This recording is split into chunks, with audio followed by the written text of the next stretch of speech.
Hey, it's Mark Slater here from Prime Spine Consulting, and I'm so lucky to have the opportunity to introduce to you Cliff Tao, DC. His company is Cliff Tao, DC, a DACBR chiropractic radiologist, and obviously Cliff is a chiropractic radiologist. He reads films. So welcome, Cliff. Thanks so much for doing this interview for me, and why don't you tell my audience a little bit about yourself, about your business, and who do you help, and tell everyone why you're here. Sure. Thanks, Mark. And thanks for having me, by the way. This is always a lot of fun for me. Good. So like Mark said, I'm a chiropractic radiologist. I do radiology full time for other chiropractors, meaning, I just read imaging. Me and my team here, we read imaging, whatever X-rays, MRI, CT scans you have, we'll do second opinions on them, give you our take on what's going on. And then, because I know you're more PI savvy here, we do a ton of personal injury work too. So although I personally think that, all imaging should be read, like PI, which meaning, very carefully and noting any kind of abnormalities on there, whether we know they're abnormal or not, I think it should be noted in the report. So that's what we do. We're nationwide. We maybe even a little more than nationwide, but probably 95% of what we do is within the U.S. Gotcha. And for your personal injury provider clients, they send you their films and kind of go into the benefit, like as opposed to doctors reading their own films and submitting the report for a personal injury case. What's the benefit of having a trained DACBR read those films for a personal injury case? Oh, I think there's a lot. I mean, it's not so obvious sometimes. A lot of our client chiropractors, they just routinely send us everything, and I think in those cases it helps just to establish a routine process. They kind of work that into their workflow. So when they have a new patient, it actually speeds things up. I mean, you should always look at films when you're taking them in your own office. And then, they tell the patient, hey, we're going to send this out to our expert, and, we'll get back to you in a day or two with kind of the official read. But so far, this is what we see. And, from what I hear, I think that it sounds like the patients like it. They're like, oh, okay, this is a chiro that, knows their stuff, knows their limitations, which I think is important. But, even from a business standpoint, workflow, it tightens up your workflow a little bit more, frees up a little bit more of your time. I don't want to, it doesn't take us that long to read an X-ray. We read them pretty quick. But I think because we do it all the time, that, we get a more thorough and more objective evaluation, which that also helps, with, if anyone questions you later on, I always tell my associates, you got to be thorough and accurate. Two, you got to be fast. But three, you got to have a defensible report. Just pretend you're going to be whatever on national TV, and someone's asking you questions, like a lawyer on the other end, asking you questions. Like you're going to be in a deposition. So you're going to read every one of these films, like you're going to be questioned by a defense attorney, not a plaintiff's attorney, about the results or about what you found on the films, correct? Yeah. So that's how we do everything, not just PI films. I think everything should be read that way. And that way, I think you get the patient gets the best report, the chiropractor gets the best report, and the plaintiff attorney, not the defense attorney, gets the best report as well. Have you received any feedback from plaintiff's attorneys about your work and maybe how it actually helped give a little more, what's the word I'm looking for? A little teeth. More clout. Yeah, a little more teeth, or a little more teeth to the report, because ammo. Because you're a neutral third party. You don't have any skin in the game. Whereas if the chiropractor were to exactly. So sorry to interrupt. Honestly, we don't hear back from attorneys all the time. Maybe just in, I don't know, a handful of cases, maybe a dozen times, but and I imagine if we didn't do a good job or it didn't help, maybe we don't hear back from them. But yeah, we do hear back from them. It just, gives them a little bit more ammo, I'll say, a little bit more clout or teeth to kind of fight with the adjuster. and say, hey, this guy is completely separate, which, to be honest, I'm on the plaintiff side by a hair, but we'll call everything on there, whether or not we feel it's due to the accident, or car crash more specifically, or not. Mhm. And but I really feel that that's just how it should be done anyway. Right. And the word I was looking for that I was struggling with was like integrity, right? Because the doctor that Mm, took the x-rays isn't reading it, maybe with his own biases about what he wants to do with that x-ray to, create a value driver with specific language. But if he sends it to a neutral third party, like a company like yours, Cliff, uh, it eliminates that suspicion from the defensive side. Would you agree with that? oh yeah, yeah, 100%. And even I teach a course every once in a while about, if you're going to be reading your own films, or MRIs or whatever, how to, we're all biased, right? You and I, when we read films or whatever, or any decision in life for that matter, we all have our own little biases. Sure. But I think the key is to know we're biased and try to minimize those, in the vein of getting the most, you know, accurate and objective report for our patients. Sure, for sure. Uh, so here's the question I wanted to ask, and I always have this conversation with radiologists that practice in personal injury, and then those that don't. So when you practice in personal injury as a radiologist, let's say on an MRI report, if they saw a term like minimal disc protrusion at L4, L5, Yeah, that word minimal, plaintiff attorneys don't like, yeah, because they want a binary answer. It either is or it isn't. yeah. Minimal is going to tell the other side, oh, it's minimal, meaning it's barely there, doesn't exist almost. So can you tell me about, can you just elaborate on that and tell me if I'm saying things, am I saying the right thing? Does that happen? Yeah, that's that's a great point. And we don't learn that in school. We don't learn it in our radiology training at all. And so so we don't use the word minimal or anything that kind of, well, minimizes the findings on the MRI or X-ray, any kind of imaging. Mhm. And so for MRI, our standard is just to measure everything, even if it's a 0.1 millimeter disc bulge. If it's there, it's there. If it's not there, then we say it's normal, of course.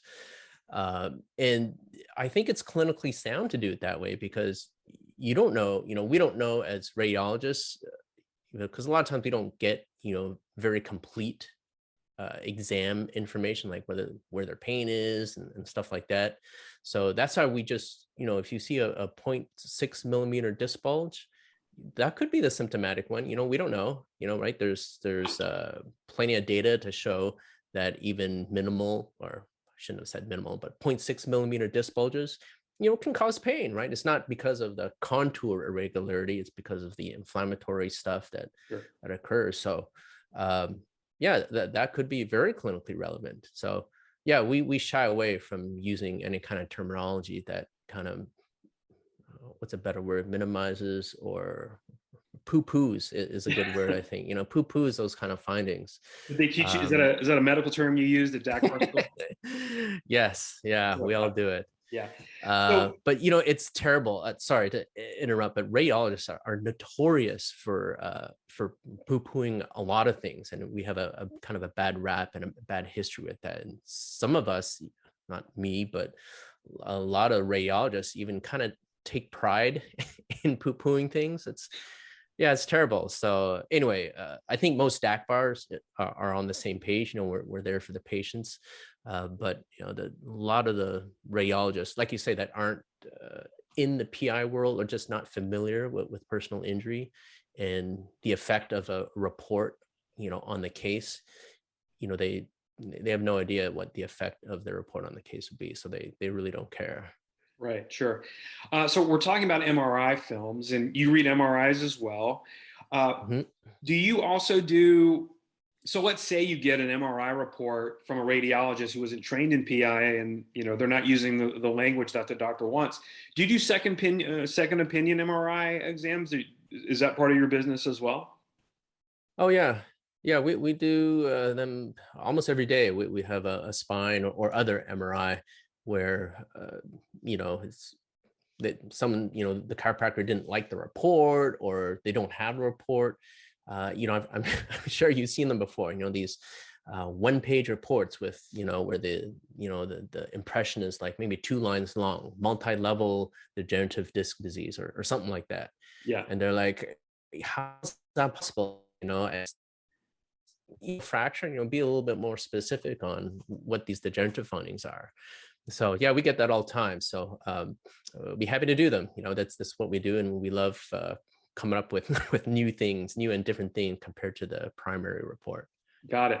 And so, what do you typically need from doctors that work with you? Obviously, you need the films, but what are some other things that you need to help you with the work that you do?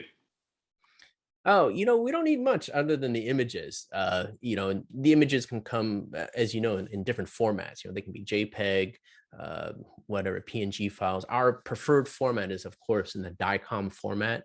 That gives us the best evaluation of the images. And then, especially I think for personal injury, where someone is reading every single word of your report, if we get JPEG images, say, we too little disclaimer report that says limited evaluation due to a non-standard image format. And then, I've never heard of it happening, but I imagine, the defense could look at that and say, hey, this guy looked at these suboptimal images, and, so how can you base anything off this guy's report? So we always try to get the DICOM full study.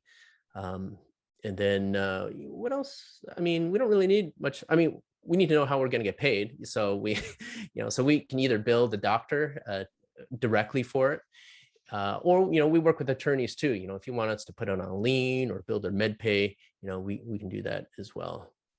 Oh, okay, got it. So, do you need?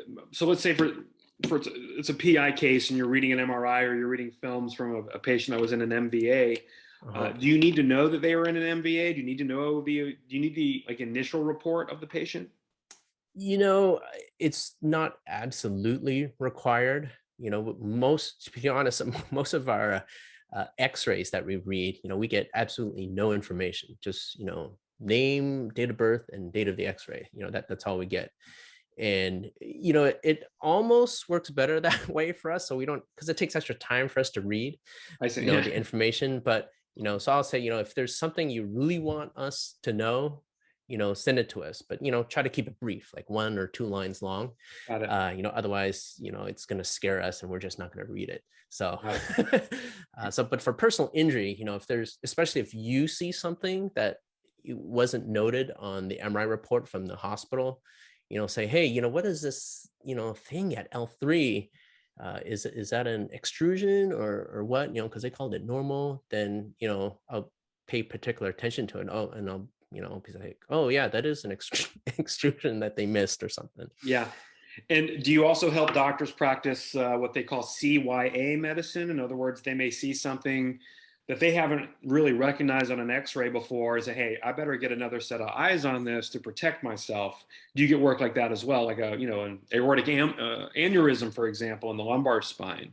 Uh, do doctors reach out for you for opinions in that regard? Yeah, we do that too. I mean, we got a bunch of docs that refer to us regularly. Some, I think I mentioned before, just send everything routinely. And then we have some that, just send stuff because they're fairly comfortable, reading their own films from their own office. And they'll just send stuff that just kind of throws them for a loop. Oh, I've never even seen this before, or I know I've seen it before. I don't know where, I don't know when, I don't know what it is. Here you go. Let me know what it is. So yeah, we get those too. We just yeah, any kind of images, we'll handle it over here. And Cliff, you mentioned this to me before we started the interview that you have Mhm. other DACBRs in your company, but you specifically focus mostly on the spine, correct? Yeah, I do, especially for advanced imaging, MRI and CT. I focus on the spine, and yeah, we have about 10 or 11 guys and gals. They're all part time, Hmm. but that help me out with workflow. Gotcha. And so, what are your typical fees? And do you tell us how that works? Is it per set of images? Do you have a plan where doctors can just use you a flat fee? Like, tell me how your fee structure works. Sure. So we bill per study, whether that's billing to the doc or to the attorney on a lien or med pay. So and if you want to get more into the nitty gritty, it's kind of per CPT code. So so if you have like a 3-view cervical, 2-view thoracic, and 5-view lumbar spine, we consider that 3 separate studies. We'll do 3 reports. And then if we bill you, the chiro, directly for it, our standard fee is $25 per report. So in that scenario, 3 spinal regions, that'd be total $75. If we put it on a lien or we bill insurance for it, then we bill $150 per report. So you will work on a lien and work with the doctor that sends you the films. Like, hey, this is a PI case. We're in a lien state. We have letter protection on the patient. You have paperwork to protect your bill and your property in the case as well. Yes. Yes, we do. Yeah, that's good. And again, Cliff, you're in California, correct? I'm in California. Yeah. So, Cliff, how do people reach you? How can people reach you? However they want. I'm pretty open. They can knock on my door if you know where I live. Don't tell them where I live, Mark, but they can, usually it's email or Facebook. I know you're a big social media guy, so I get around. Yeah, you do, social media wise. So yeah, they can message me on Facebook or LinkedIn. I'm usually pretty quick to responding. Email, my website even has a little inquiry thing, so they can submit an inquiry through there. Well, what is your website? What's your URL? URL is www.clifftowdcdacbr.com. Got it. So it's Cliff with 2 F's, TAO. Just give it again. Sure. Cliff Tao, CLIFFTAO, DACBR.com. Great. And what's the best phone number to reach you, Cliff?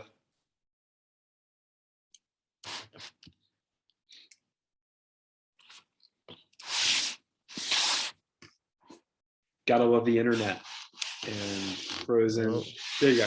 Go ahead and give the best phone number to reach you, Cliff. Best phone number is office phone. It's 714-876-1126. 1126. And Cliff, just to wrap up here, anything you want to share with my doctors? We're all in the PI game.